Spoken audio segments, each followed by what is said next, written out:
Most entrepreneurs and businesses want to invest in solid video and photo content to attract new customers, but knowing how or where to begin is a challenge. The biggest obstacles I've heard from entrepreneurs include a lack of time, skill, or money to invest in photo and video. Which is why in this episode, I've brought in 3 pros who can share their tips on how to plan a production shoot and land new customers with some amazing visuals without necessarily breaking the bank every time. Joining me in studio today is Hayden Roberts from Sunny Collabs, Claire Celius from Big Brothers Big Sisters of America, and Juan Chamorro, an artist and freelance photographer. What's up, guys? Thanks for coming in. Yeah. All right, so to get the conversation started, I've got a fun clip to open the show that I want to hear your opinions on. Okay. I was scrolling through TikTok. Oh, geez. Let's watch it together now. Sick of cleaning mustard stains in your shower? I don't see any mustard stains. Oh, God. RelishYourBath.com. Yeah. RelishYourBath.com. A lot of cheddar. RelishYourBath.com. Is that dog food or chili? RelishYourBath.com. Oh, wow. Today is a great day to relish a new shower or tub installed in one day. All right, so I pulled up the comments as here as well. This was an ad, believe it or not. For those that are just listening and are like, what did they just play? This is a TikTok video of a guy dressed up in a hot dog suit and a mustard suit. And there is a guy, the guy in the hot dog suit is standing in a nice clean shower as he gets ketchup thrown at him, something that may either be chili or dog food, we're not sure, and mustard. And I was like, okay, first of all, what the hell is this? But it is a real advertisement that leads you to a bathroom installation company. And to just give you context of like, why are they talking about mustard stains and why is this guy in a hot dog suit? Apparently, as I went to their website, clicked through the link, the mustard stains are the yellow stains in your bathtub that In the grout, right? happen to the Yep. grout. Yep, soap scum, the hard water residue that builds up over time. They call them mustard stains. And for common reasons, a bath leaves you flustered with mustard is like their joke. So it's actually kind of clever when you dive a little bit deeper into it. And some of my favorite comments was, well, was it dog food or chili? Another one was literally going to pay them $1,000 just because of this ad. Another one was stupid ad, wasting food isn't funny. So sensitive. Gosh. These are condiments. It's a little different. That's what I thought. Another one was, how funny, this is the exact shower I bought from you guys and I love it, but I don't eat mustard in my shower. Okay, so what do we think? Feel free, whoever wants to chime in. Yeah, I mean, I think this is a huge missed opportunity for them. I mean, they didn't throw relish at all. So I think in my clip, I might have cut out the relish part. I apologize. okay. Yeah. Well, I tried to skim it down. I think it worked because, I mean, they said the website like 3 or 4 times. So it's like, it's in my head for the rest of the day. Yeah, definitely grabbed my attention like the very beginning. You're wondering, what am I watching right now? Yes. And because of the way it feels like an ad when you're watching like an old school commercial. So like, especially if I was scrolling through TikTok and it was run as an ad and it pops up on my screen, I would be like, I'd watch at least for the first 3 seconds and then get caught up in the whole thing. So yeah, no, I loved it. I thought it was great. it's almost a combination of a home movie and an ad, you know? People are just having fun. Like, Yeah. You're like, man, I kind of want to stand in a shower and get stuff thrown at me. Yeah. That's my job. That's like crazy, right? I feel like it really it's a scroll stopper. Like Hayden said, like it. And I'm sorry that I cut out the relish part. They do in fact throw relish, and he makes a pun with every different condiment he's throwing. So I'll have to go back and show you guys the full ad. But Looking forward to it. It's so different from the other ads I'm seeing on TikTok that it forced me to be like, whoa, what is this? It's definitely when everyone's running right, you run left, like that whole mentality of like, how do we separate ourselves? Like that does that for sure. It's that Double Dare. You all ever watch Double Dare when you're a kid and you get all the slime and stuff thrown at you and Was people that all just that? get Or is that Nickelodeon? Isn't that like Nickelodeon? Awards it was shows. this, like the same the thing. slime and all that stuff. Yeah. It feels, you really just love watching people get stuff thrown at them. Yeah. I think it's in our Psychological, DNA. yeah. It does. It does have that like reminiscent of like a home movie you'd make with your buddies Yeah. in like the like 90s and 2000s. So Yeah. all right. So if you're wondering why are we talking about mustard and relish, the episode today is how to attract customers with video and photo marketing on a budget. And so let's jump into our first section, which is how to plan a shoot. I think what gets a lot of people nervous about doing photo and video on their own is like this idea of like, how do I even like plan a video shoot, a photo shoot? And there's an assumption out there as well. Like there's a lot of content that like, oh, just whip out your smartphone and you can do it and you're done. But I want to hear from the three of you because I know there is a lot that goes into pre-planning a photo shoot.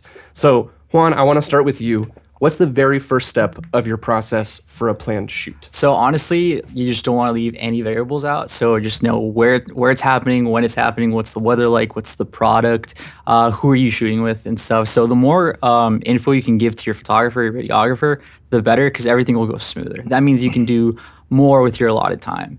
So honestly, like when you are preparing, just kind of like get on a call and just talk everything through. So leave no variables out. When you're on a call with a client, do you go through like a checklist of something that might be helpful, or like maybe people don't have equipment that's as fancy as yours? You do really high-end stuff sometimes. Right. So basically just a checklist of what is the goal of the shoot. You know, where is this going to live? Is it on YouTube? Is it on Instagram, TikTok? Every format's different. So just kind of know ahead of time what you're shooting for. beautiful. Okay, Hayden, when we were preparing for this episode, you mentioned that the work that you do with Sunny Collabs focuses on efficiency through batched content, which I was like, oh, I feel like that is a marketing buzzword that I love and haven't really used in my arsenal yet. What is batched content and how do you leverage that to save time and money for your clients? Yeah, I mean, time is money for our clients. Like, and that's the biggest complaint that we get from every single one of them is like, I don't have enough time to do this. And so, there's all this process, like you just described the whole process of putting together a shot list. And so I was like thinking through like our process with anyone. There's the dreaming stage, there's the actually development of a shot list, there's the execution, the edit, and the posting. And so typically, like the old-fashioned way is I'm going to do all of those linear. I'm going to dream, I'm going to think of my idea for my shot, I'm going to create the video, I'm going to edit it, and then I'm going to post it. And so instead of doing all of that linear, we do one at a time in a batched form. And so we're actually going to spend a little while dreaming with you as a client, and then we're going to create a shot list for you, and then we're going to plan an entire shoot where we're going to batch in 2 hours all your content for an entire month. And then we're going to edit all of that content after we do the shoot, and we're going to deliver that to you as one packaged product. And so that's like the whole idea of batching your content. Now, the quality of that dictates the type of shoot that we do, but a lot of times that batched content, if you're trying to create a month of content, it is in the form of short form video shot on probably an iPhone. I love it. That's a perfect definition. And I think a lot of people's ears and eyes are going to perk up when they hear like 2 hours and I get a month of content. It's like, holy crap, that's amazing. Before I go to you, Claire, I do have one follow-up question for Juan, which is, have you ever had something go wrong on a photo shoot or video shoot day, and how might it have been prevented? Honestly, the number one thing that causes issues is miscommunication. Just so overly communicate, that's what I'm saying, like jump on a FaceTime call, just even phone call, just talk about everything so there's no like missed expectations on either end. But yeah, just kind of like honestly working for yourself or working with someone else, it's just pivoting. You just kind of have to make something out of anything. So you're always going to run into issues, so you just kind of have to work around them for sure. The other thing I think that's happened to me is I used to be a wedding photographer, and just learning like from somebody, I was like shadowing them, and they had backup on backup on backup of like every piece of equipment, every battery, and I was just like, oh, I wouldn't even think. Shoot on 2 SD cards, back up immediately. Yeah, we've had SD card issues. But Claire, I feel like you had something that you wanted to chime in. Oh, no, I was just saying I don't think I've ever been to a photo shoot or a video shoot where something didn't go wrong. Almost something. Every single shoot, something is going to go wrong. So you have to prepare for everything, every little thing, I think. So what Juan's saying is true. Is over prepare, get there early, all that stuff. Okay. Yeah. Oh, go ahead. Oh no, I didn't mean to just cut. I was trying not to cut you off, but I just do think like the more specific you are on a shoot, the more chances you are that something's going to go wrong, right? So if you have more variables that can go wrong, something's more likely to go wrong. And so that is important as a client. Like if you're a client watching right now, it is important to leave a little bit of creative margin for your creatives to create freely when they come to a shoot. And so the more detailed you get, there are more chances of something going wrong. And so we try to, when we're planning out shoots, we try to leave space for creative margin. But that, in order to have space for creative margin, you have to understand what is the client really wanting out of the shoot. Exactly. No, and like honestly, some of the best things I've ever done, like produce for clients, are like when things kind of go wrong, you just have to pivot in like a new direction, and you end up loving it. As long as everyone's on the same page, you just have to leave room for like kind of like chaos a little bit for creative freedom. Sometimes those candids are really what people end up loving the most. I mean, the things that you didn't necessarily plan for are sometimes the best things that come out of it too. Exactly. I love that. Claire, you're photographing adults and children around the country at Big Brothers Big Sisters. Usually these are folks who aren't used to being on camera. What are some tricks that you use to break the ice, get the talent comfortable, and capture the best moments? Yeah, absolutely. Yeah, I've done so many photo shoots across the country, video shoots, and you would really think that it would be harder for the kids to open up or the kids to, start feeling more comfortable, but they are actually the ones that will open up first. So it's really harder to get the adults to open up and feel comfortable. I think in this age of social media, everyone is just so hard on themselves aesthetically. And you really have to work through them with that because they are just normal people. They're not celebrities, those kind of things. So tell them they look nice, give them some compliments, hype them up a little bit. I do have a couple of tricks though. One of them is I always plan to do footage that I absolutely do not need at all. So in the beginning of the shoot, I always plan a little bit of time to get video or to get photos that I just really don't need because it gives them extra time to banter and they start to feel more comfortable. They start to laugh, talk more. It's like a warm-up rep, and you're like, exactly. This is not going to leave the cutting room floor. Yeah, exactly. But they don't need to know that. Exactly. It just is. It's a little bit of gives them a little bit more time to feel comfortable. But my number one trick that works every single time to get people to open up is a dad joke. Are you ready? I'm ready. Oh gosh. Okay. What kind of cheese can you live in? Nacho cheese? Wrong. Yeah. Cottage cheese. Oh gosh. Right there. Does it work? Does it work every time? It works every time. Yeah. Finger guns at all of you guys. Finger guns at all of you. Yeah. Well, they don't take you seriously after. They're like, oh, okay, this is like more like Well, casual. it needs to be more casual because they're these normal people, they're not paid actors, they're not getting anything out of this. They're really doing it out of the kindness of their hearts to just help you get more content, to get more bigs, to get more littles, to get more funding. So it's just a whole different world when you're dealing with paid actors and when you're dealing with just volunteers. And I think that's something our audience may not be aware of. I hadn't worked with paid actors until I started doing some video here at Coastal where we were bringing in talent. I was like, oh, these people are just ready to rock. Yeah. Like this is completely different. There were very few notes you had to give them or direction.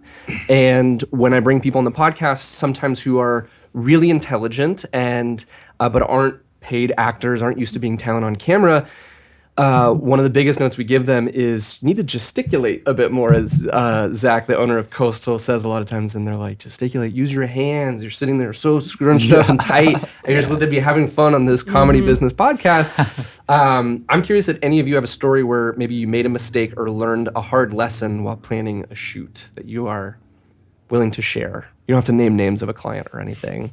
Oh, I mean, I've had so many. A lot, yeah. I'm like going through my head, like, yeah. okay, what are all the things? I mean, I think when you talked about all those variables, like walking through everything, the biggest mistake I ever made was whenever I just would get on a call with a client when we first started doing things and just kind of talk to him, get to know a little bit about where we're shooting, the location. Okay, cool. Well, we'll figure it out when we get there. Like this isn't the shoot now, but not treating that discovery call as actually part of the shoot. Like it's just as important as actually that conversation.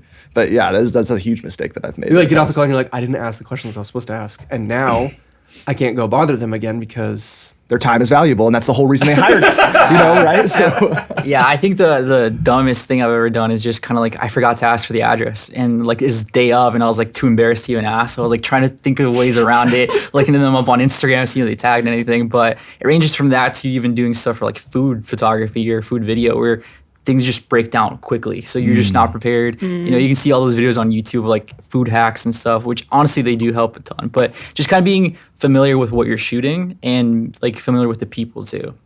And I've been to a couple shoots, one that I did recently, and we're, like I said, we're dealing with people that are volunteering. Their time is super valuable. It's not, you know, they're not getting paid or anything. And so we had a shoot, and it was outside because most of our shoots are outside, and it was raining. It started raining.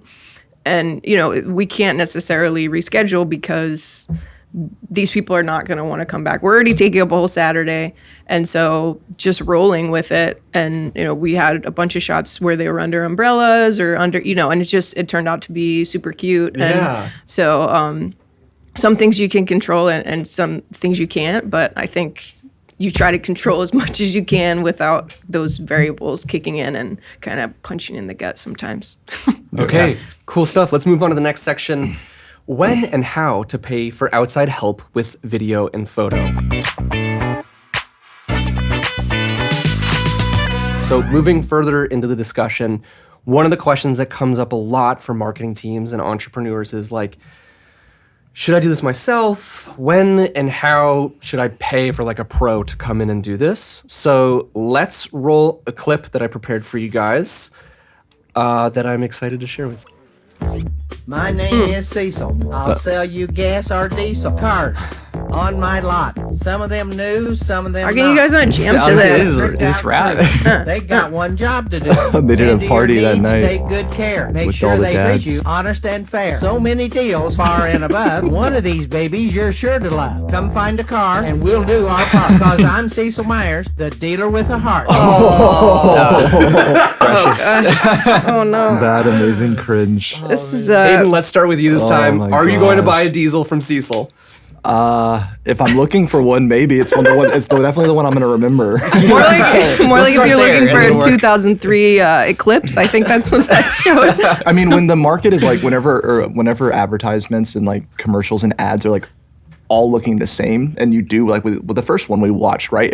This one went left when everyone was going right, and so again, it's like I'm gonna remember that. Now the reality is, it's a big purchase. I'm not buying ice cream from him, right? So it's like I do want to take this guy seriously, and so I guess it does depend on the type of customer you're trying to attract. That's very true. You know, but I don't know. I'm not in the market for it. Yeah, that would work to sell like funny T-shirts or something, not so much a car. I think. Yeah. I think so too.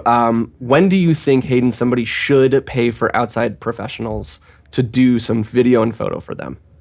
Yeah, I think, it's back to what I was just saying, right? Is like what kind of customer are you trying to attract, right? So, and what is the product that you're trying to purchase? I think when we talked on Zoom before we did this podcast, like we were talking through the quality of content that you should go after. I talked about short form video shot from an iPhone. I don't know what even that was shot on, but like knowing the type of content you need to create because you know the type of product you're selling is so important. So is the product a high quality product? And so in that case, maybe you probably need some high quality content.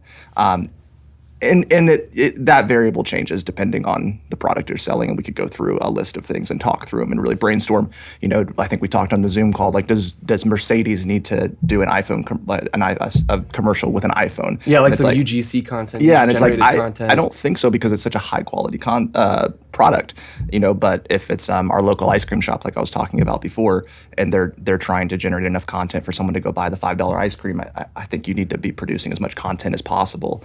And there's quality to that, but you know the type of person that you go out and hire is going to be, you know, like Juan here who does like, you know, high level stuff. I'm going to hire him to sell a high level product, if that makes sense. Yeah, Smash absolutely. the product for sure. I think the other thing that you had mentioned when we were like chatting for this was you want to make sure that a customer is getting something they couldn't just do on their own. And you were like, that's how you know if you want to hire somebody. Are you sitting there thinking like, hey, I could do this. Could you really? could you really do it, and could you do it consistently at this level and have it be worth your time? Because your time is really valuable. And so I think you said it was like one of the barometers that you use when you're working with creators of like, before you even send it to a client, you're like, whoa, is this going to wow my client? Yes. And especially like, it's a little easier when you're using high level equipment to some level. Like it is easier to value a client to some level, depending on the client. But whenever you are shooting on an iPhone and you're creating short form video that's maybe under 15 seconds, it is a hard line to write. Especially when you're batching such a large amount of content. I mean, we're 30 videos we're sending into a client, right? From a 2-hour shoot. So whenever we're working with our short form video creators, I do ask them that question. When this social media manager who hired us or this creative director that hired us gets all of this content back after waiting, 10 days for the content, are they going to look at the content and be thinking, yeah, I couldn't have done this on my own? Or are they going to be like, I could have set that cup up and poured that drink in that cup just like you did, right? So we have to ask ourselves that question about the quality of the work, even if the tools we're using maybe aren't the highest level of tools. There's still a level of quality that needs to be delivered to the client for sure. There's a lot that can be said for somebody who knows what they're doing with it when it comes to framing, timing, lighting, everything. Lighting, all of the variables that go into it. My last question for you on this topic, Hayden, is let's talk about influencer marketing, because I feel like that is something that is becoming more popular, and more small businesses are starting to be like, I'm curious about this, but they might be like, is this silly? Should I pay for an influencer? Yeah. What are your thoughts on that? How did those conversations go with clients? Yeah.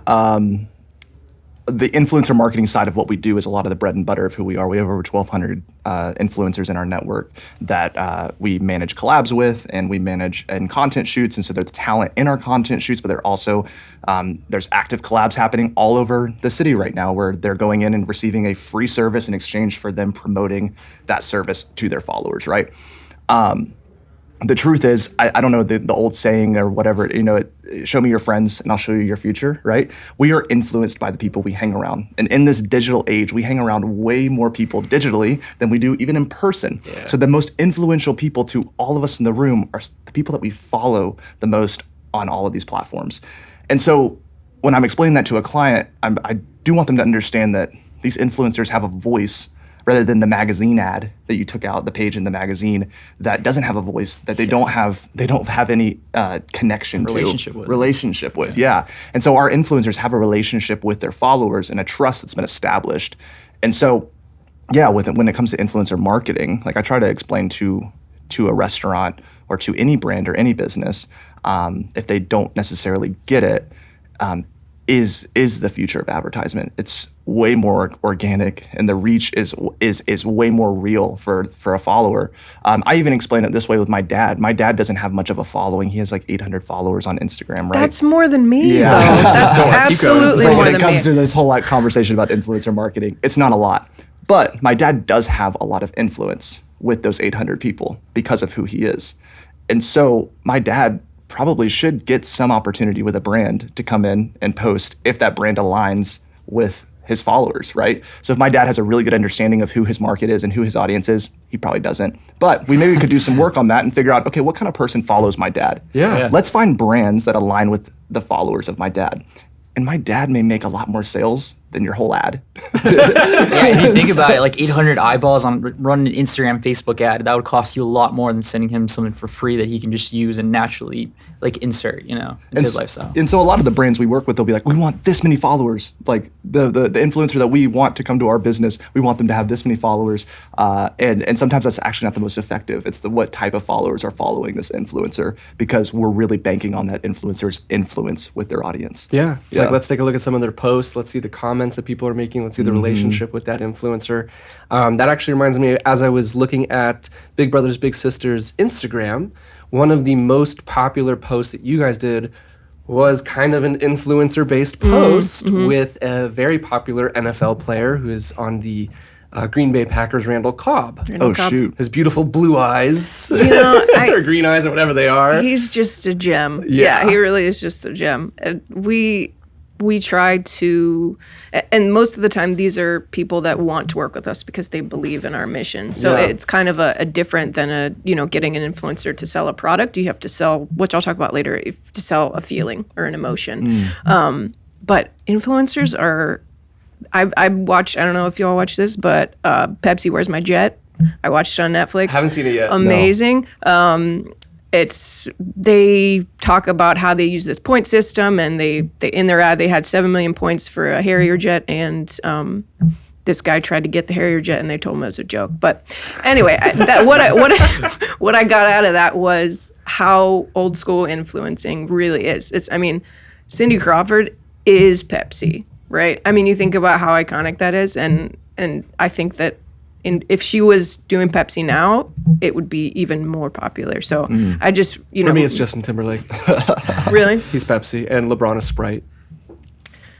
Well, that's the topic for another day. Yeah. The question I wanted to ask you, Claire, is working in a nonprofit means you've got to make the most of a small or non-existent budget. And for a lot of entrepreneurs, and for a lot of businesses in general, they're eager to get creative on how can they get outside help without breaking the bank. Yeah, I mean, it can be tough working for a nonprofit because we're always up against the bank. And we don't have that luxury that some corporations have where you can drop a cool mill on a photo shoot or video shoot in the Bahamas with models and Ja Rule. And That's very specific. I think that's just Fire Fest. I was just describing that. I think it's about getting more with less. Okay. When I was working for a smaller nonprofit, sometimes my budget was zero. You figure out how to get it done. You leverage your relationships. I mean, it's almost like you have to go back to medieval times, right? You're going to barter. What can I barter? What can I offer? Trade the blacksmith moonshine for a sword, that kind of stuff. I traded 2 hours with a videographer for a Levante David signed football. No, I would do that. Seriously. Yeah. I had my girlfriend make a pie so I could use a set of wireless mics for an event. You'd be surprised what people will do for a ring spun cotton shirt. I'm not talking about 100% cotton. Those are like cardboard. But I mean, you don't have to spend huge to get good content, especially when you're not necessarily selling a product. When you're selling, this feeling, this emotion, you want people to volunteer, you want them to donate. I mean, more expensive isn't always better because people want to feel that it's real. Mm-hmm. And sometimes you can create that content yourself, especially if you're a smaller nonprofit. You don't need a DSLR. You don't need Adobe Creative Suite. iPhones take movies now. They take phenomenal pictures, and you can pop it into Canva and make a graphic. Bing, bang, boom. I mean, you do that for $0, and it can go pretty far. Yeah, it really can. And I do, obviously there are corporations and there are times when you do need to spend a little bit of money, but sometimes you just don't have it. So you have to figure out how to do it yourself. And there are definitely ways to do that without breaking the bank. Yeah, one of the examples you gave is like, hey, I'm going to give you a free service at this nail salon, and you're going to get an influencer that's going to do some photography with you. That's how our whole business started. Was just that's so cool. This whole idea of awesome. just overseeing the exchange with small businesses and influencers, and then capturing content of that exchange, right? So, I think there's a lot of ways that you can do it on a budget, especially today. That media is so much more attainable now than it was 20 years ago, 15 years ago, 10 years ago, right? Yeah. Like, I mean, I could go home right now and make a movie with my friends and upload it, and it could be seen by a lot of people. Like, that's an insane And you could thing. get into some type of movie fest, and then you could come back in a year and have an Oscarson right there. Yeah, or I could just post one video of me doing something just preposterous online, and it could change my life forever. So like that's the crazy thing about reach right now. That's the crazy thing about media is just we live in a different world, and I think some people are still holding on to the 20-year ago idea of media, and they're forgetting that there's nothing holding them back from creating what they're trying to create right now. Absolutely. Juan, I want to talk numbers here. You are somebody that, if we take this conversation a step further and we think about like, all right, well, what if I do have some cash on deck and I want to bring in, a really high-end photographer? Yeah. Let's talk about like investments. Like, is there a base level entry point that maybe a solopreneur could approach someone like you, or maybe you've been doing this for a few years, so maybe somebody that's newer in their career? I'm curious about that. So yeah, take a step back though, I think before you even do that, you should try to learn to do things yourself with just an iPhone and iMovie or InShot or whatever on your phone, because that way you can also communicate with the photographer and the videographer like way better, way better. So the way I see it is you have either time or money, right? If you have both, then buy the gear, learn to do it yourself. You have the money to buy the gear, you have the time to learn it on YouTube. I learned everything through YouTube. If you don't have time but you have the money, that's when you outsource and bring someone like me in. If you have time but you don't have money, then learn everything that your phone can do. Your phone can do so much. Just dedicate hours on hours on hours to like learn everything that it can do. So when you do bring me in, you just kind of have to like think about, do you want this as a one-off? Do you want this as a monthly retainer? Do you want to depend on deliverables, time? It just there's a lot of variables here. And also, where is this going to live? Is this long form? Is this short form? Is this going to be print? Is this going to be all digital? So kind of like who's paying for what? Where is this coming? Are we renting studios and stuff? Basically, for someone like me, I don't really do freelance anymore. I just do retainer model now. Must be nice. I know, dang, bling bling, okay. And that's better because I built a relationship with my clients now. So it's not, like, oh, what is your product? Who are you? Where do you shoot? Kind of stuff. So it's kind of like that for me works best, and for my clients it works best. So I would honestly always recommend doing some sort of like retainer model, because the relationship, and it's just you get more out of your hour together than you would with a stranger, basically. It was something you and I were talking about in the pre-call, was that you have a lot of creators on staff that you could contact, but it's the ones who are super flexible, the ones that you can rely on and trust. Like he's talking about, they bring one on and they're like, dude, we know what we're gonna get from you. Yeah. And it's gonna be top dollar. Yeah, and I think a retainer is great also, because we've done one-off shoots with huge companies, very expensive before, and the video just doesn't turn out great. They just don't know who we are and what we do.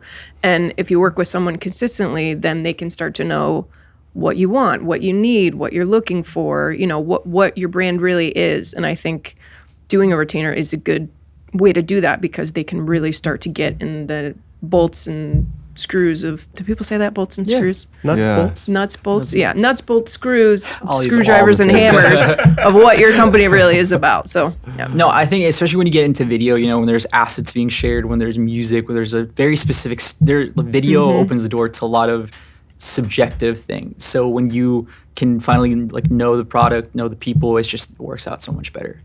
Yeah, I think like what we were talking about too is just someone who's willing to go on the journey with you and creating this and can get behind it and own it with you. Like you walk into any restaurant and like you can see who's the owner and then who's the employee, right? And if more and more creatives and contractors can try their best to get in the mind of the person hiring them and see the vision and try to understand what are they dreaming for, and they're going on this ride with them, that's a creative you're going to continue to hire because they're excited about the things you're excited about. Most of these business owners, this is their baby. Like this is the thing that they put their blood, sweat, tears, all their life into, and they're asking you to put the face on it. And like no pressure. That's like the thing. Yeah. So for when the creative is lackadaisical about it, or it's just another item on their to-do list. Yeah, aloof.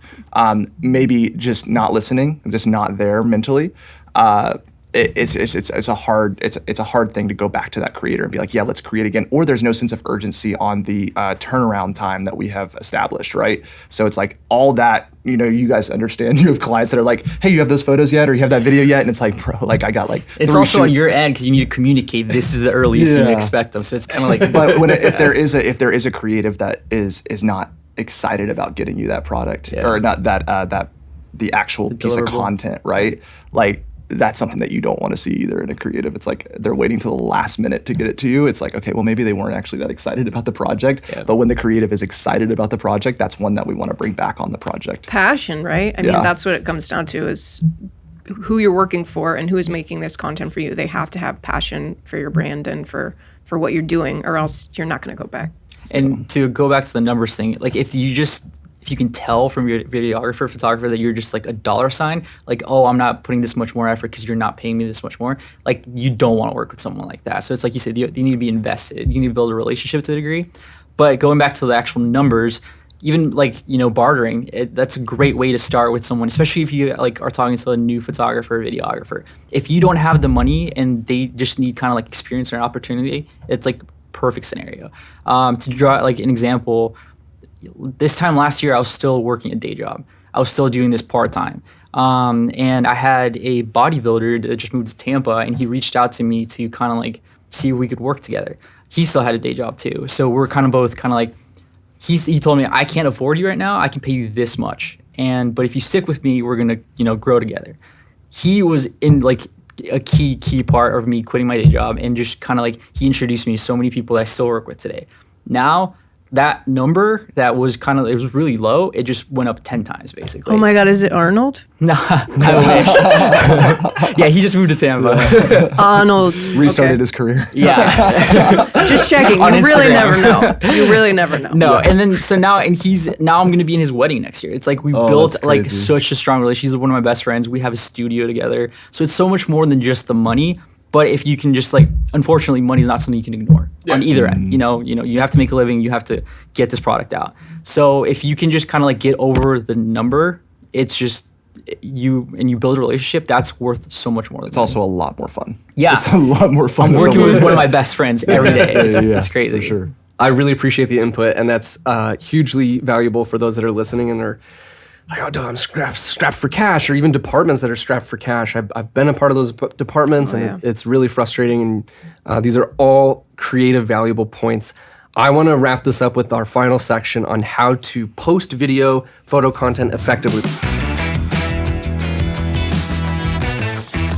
What do you do with this content once you get it from the creative person that's delivered it? So let's talk about the best ways to publish and promote video and photo to get the most reach and return on your investment.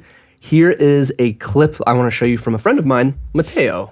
It's not if you use video, it's how you use video. Let's check it out. I could spend $10,000 on a video, and if I don't do anything with that video, well, it's kind of a waste. And that's something that I see a lot, especially on LinkedIn. Companies spend thousands of dollars to capture that video. Cool, you got a video, you posted it once, and that's it. The strategy of video is how you use it. Do you plan on repurposing some short form video clips from that long form video? Do you plan on using that video as a part of a social media ad on Facebook, Instagram, LinkedIn, or even TikTok? It's less about the video in itself, but how you use the video and where you use the video. If you think video is the solution, it's actually not. It's what you're able to do with the video once you already have it produced. I see too many brands spending way too much money on video only not to do anything with it. What are some ways that you've used video in strategic marketing ways? Let me know down below. Thanks for watching this video. Thank you, Mateo. Thank you, sir. He's wearing a hat too. I mean, we're all wearing hats except for you. I know. I'm just trying to show off the good haircut. You didn't get the memo. Juan, let's start with you in this section. Biggest mistakes you've seen businesses make when they finally get the photos or videos you're producing for them? I'm actually going to disagree with him here for a second. Okay, let's do it. I don't think you should repurpose long format content to short form content in the sense of horizontal versus vertical. It's always going to look wrong. So either take extra time to shoot specifically for the format that you're in, or think of it something else in that sense. But honestly, like, you can make so much more content away from like just meeting up with a photographer or videographer.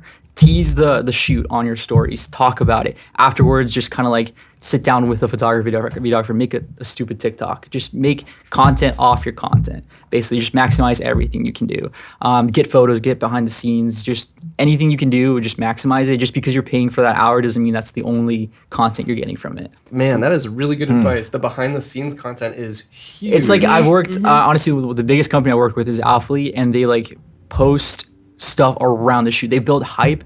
They're just the best at building hype for months off a product that's going to launch, and they don't just launch it in a vacuum. So think about your content not just living in a vacuum. You know, there's people involved, there's factors involved, there's places involved. Talk about all of it, because social media, the best social media at the end of it is just building relationships with people you don't know. So the more they can be in the shoot with you, the better.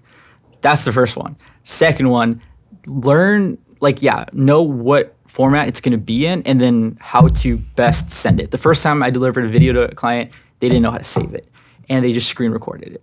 Oh my God! It just deteriorated the quality, and like this was years ago. Crying. To be fair, You can't see it, but I'm this crying. was years ago. Okay, and second, I've used Google Drive, Dropbox, PicTime, anything that I could think of to send them photos. And they just, sometimes the client doesn't know how to save the photo. So it's just kind of like a web size when I send them, a crazy high resolution image. So just learn how to save, learn how to upload. That's the second part. The third part, sorry, I could talk about this all day, but try to keep this concise. The third part is, for me, so these examples that we've seen for the ads, for example, are both TikToks, right? In my experience, the best ads that live on social media don't look like ads, in the sense of, if you're gonna post something on TikTok, make it look like a TikTok. If you're gonna post something on Snapchat, make it look like a Snapchat. You want people to be scrolling and not realize that they're watching an ad.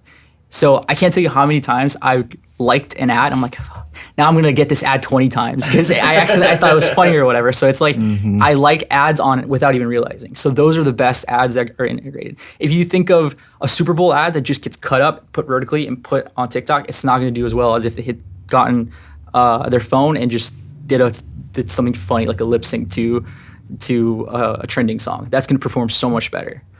And just make it kind of like catchy, like the Relish Your Bath. Did you ever watch that Super Bowl ad with the oat milk? The guy in the field just singing about oat milk. Oh man, so good. You guys, yeah, so good. And that was so simple. So a lot of times, creative has to outperform your budget. You could put, Michael Bay, a bunch of explosions and stuff. It's not going to do as well as like years later. Now we're still talking about it. So it's just the creative. The story is king. Pour as much of your budget as you can into that, and then think about where it's going to live, and not how you can repurpose it, but how you can create content around that. Beautiful. I love the way you said that. Speaking of effectiveness, like measuring the effectiveness of an ad and how far it goes. Hayden, how do you and your clients try to measure effectiveness? Is it just about getting a video to go viral, or is it something else that's important to your client? Yeah, it's just figuring out the why behind what we're creating. And so when we know the why, we can gauge some success based on, was that why accomplished? So, for example, my restaurant would be a little bit different than one of our law firms, right? They have two different goals. One is trying to sell, one is trying to book open table spots, right? They're trying to get reservations into the restaurant. The other is actually trying to sell a service that is much less, like it's not, we have to go eat dinner tonight, but I don't need to get a divorce tomorrow, right? So hopefully not, geez. So exactly, Quit so the it's dinner. like, but they're both doing different things. So the measure of success is a little bit different. Gotcha. For a restaurant or an e-commerce product, like you were just talking about, with what brand was it that you were talking about? Yeah. So like with any sort of e-commerce product, they're trying to make sales that are going right from the content. And so when we're actually creating content, we need to know that why behind the what we're creating. And so for a restaurant, we would want to paint a picture of this beautiful restaurant and the amazing food that they're providing. And we know that engagement on the spaghetti and meatballs is probably not going to be very high. But the reality is, I've seen those videos. They're really delicious. Also, amazing. you got to do, maybe next time try Lady and the Tramp. It's not my, not my bag, but I'm not telling you what to do. I'm just saying. but the picture of the spaghetti, or like the video that's super aesthetic, is going to paint an amazing picture to someone for them to click the actual thing we want them to engage with, which is the link in bio to go book an open table reservation, because that's the why behind the content for the restaurant. Does that make sense? Absolutely. And so virality was not the goal of that post. It was actually to push someone to go buy this special or to go and book a reservation, right? And so if we can just understand what the business is trying to accomplish, we can create content and create goals around that. I think the easy thing for a lot of brands and a lot of business owners is to just jump to, I want my next post to go viral, and that means we won. And it's like, did we really win though? Like, was there ROI on this for you? Like, did you actually get a return for your business that's going to make a change in your life? Or do you have a post that blew up? And the reality is, in today's day and age, so much more blows up than ever before. Yeah. Especially TikTok. And nothing can, everyone's viral on and TikTok. something could never change, right? And so just because a post blows up doesn't necessarily mean that we have the biggest win. I think of a client right now that I have a shoot with today who's a musician, and we had a post that just absolutely exploded. It it was great, and it did generate a lot more following for him. But the real win was, did he get Spotify listens from that? And so that's what we're trying to track, is tracking the Spotify listens. That's a really good because example. that's the why behind what we're doing. We're not just trying to blow up a post. Okay. We're actually trying to get fans of his music. Something I want to add to that is virality can sometimes hurt small businesses. Not hurt, but how many people in the Tampa Bay area, when they viewed a coffee shop's funny video, someone in Washington, someone in California, they're not going to go to the coffee shop. You need to reinvest in like the community, make niche content about only people from Tampa Bay know, because that's the people you're going to start reaching. So those are people that we're going to walk through the door. Other people, sure, if they ever visit Tampa, let's go see this so I can take a picture here. But that's like if they're ever on vacation. You don't want virality for small businesses. You want people, clicks, people through the front door. Relationships, authenticity. Yeah. Investing back in the community. I love that. And it actually transitions into our last question for you, Claire. Your work is very emotionally charged, very emotionally driven in a good way. What tips do you have for emotional storytelling on social media?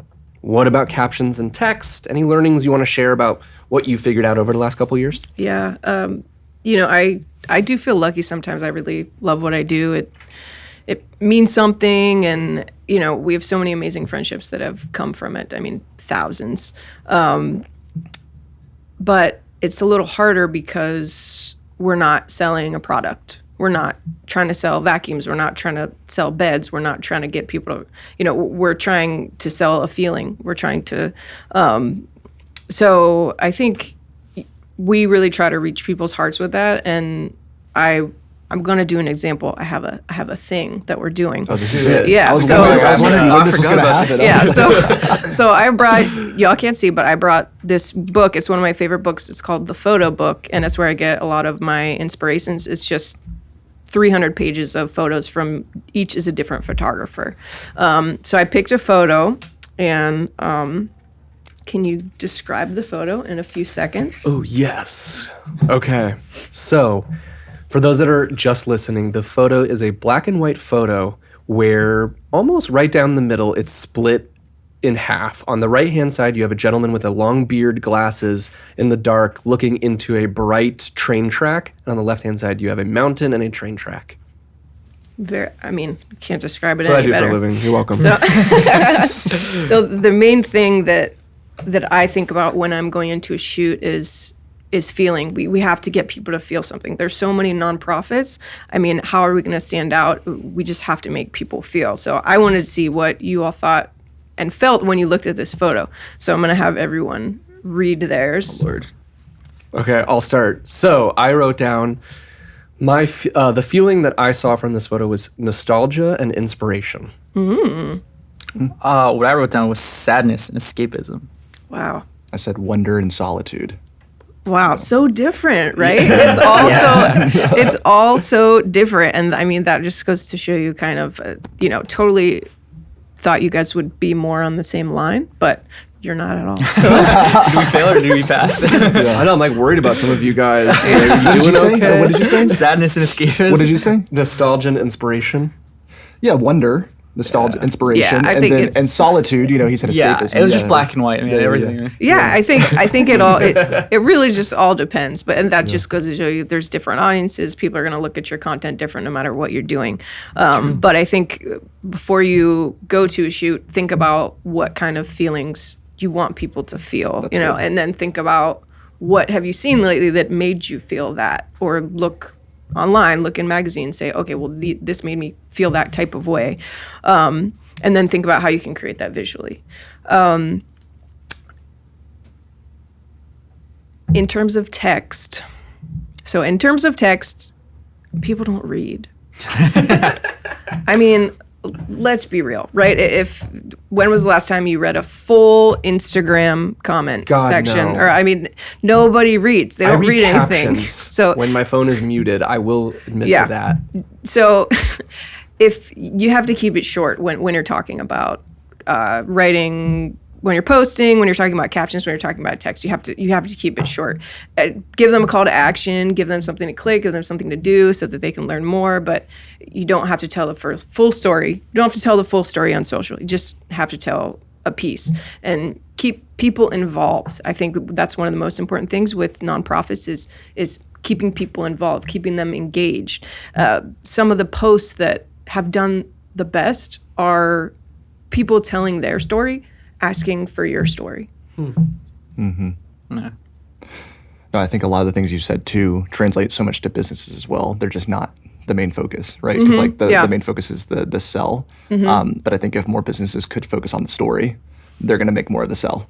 Yeah. I mean, if you look at Humans of New York, I think it's one of my favorite Instagram accounts. Facebook, I follow them on Instagram, but it is the stories. And I mean, you look at these photos and they really make you feel something. And they're not always perfect photos because imperfection is the new perfection. People just want real. They don't want this fake stuff. They don't want people saying that they like something when they really don't. Because you can tell. I mean, you can tell genuine feelings and emotions. So I think that people want real, and telling your story is just the best way to do it. I'll end it with, I saw some of the work that you did for the barbershop that we both go to, and it was so cool. I was just like, I just want to be a part of the cool place so I get my haircut. Like, I was thinking about what kind of emotion or like what kind of feeling do I want when I go to a barbershop, and it's like clean, hip. Community, right? Community. Yeah. Mm-hmm. It was cool music that was with the video. It was like there were slow motion parts. There was like, and then just like the photos, just like there was like a lot, like it was showing off like the barber's tattoos and jewelry and just like all his station and the colors, and it was like that's the place I want to be at. Yeah, and last thing you want to do is like deliver something that's like, oh, that's not me. Like that was, you want to, especially if someone's walking through the door because they saw that content. It's like, oh, you don't want to sell them something that's not there. Yeah. Is this whole thing just an advertisement for your barber? I mean, and that's how we're going to end the show. Nick, I hope you like this one. Love you, Nick. Appreciate the three of you so much for coming on the show. This has been awesome. This has been one of the most interesting and just like educational episodes. I'm so excited for this to come out. And you can catch all three of these folks on Instagram. You can go to BBS America for Big Brothers Big Sisters America. You can find Sunny Collabs, Instagram.com/Sunny Collabs, and then Instagram.com/_ Juan Chamorro. Yep. Cool. Perfect. All right. Thanks so much, everybody. Thank you. We'll see you next had a time. blast. Thanks so much. Deuces. Thanks for listening to the Customer Engagement Lab, brought to you by PandaDoc. If you liked what you heard, please subscribe to our YouTube channel or connect with us on LinkedIn. We love to hear from you and what you think of the show.